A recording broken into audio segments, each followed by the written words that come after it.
কি হৈছে একচুৱেলি কওকচোন? একচুৱেলি মানে ৰাতিটো প্ৰবল বৰষুণ হ'ল বাৰু, তাৰপিছতে এইখিনি অলপ অৱস্থাটো বেয়া হৈ আছিলে। তাৰপিছত এতিয়া লেণ্ডশ্লাইড হৈছে ৰাতিপুৱা 6:30 মানত। এতিয়া আৰু দীঘাৰু আৰু নাৰেংগী সংযোগী পথটো গোটেই বন্ধ হৈ আছে, আপোনালোকৰ চকুৰ আগতে আছে গোটেই।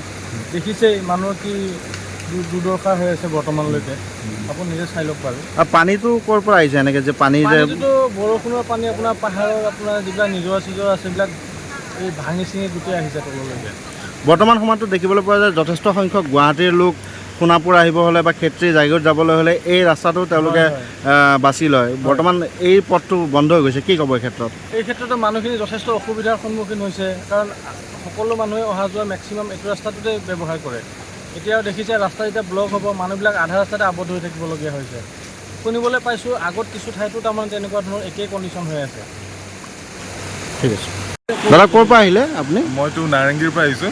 অঁ, ক'লৈ যাব আপুনি? মই ক্ষেত্ৰী ডেইলি এফালেদি আপ ডাউন কৰোঁ। চ' আজিতো যি দেখিলোঁ বাপৰে, যথেষ্ট অসুবিধা হৈছে। অঁ অবভিয়াছলি।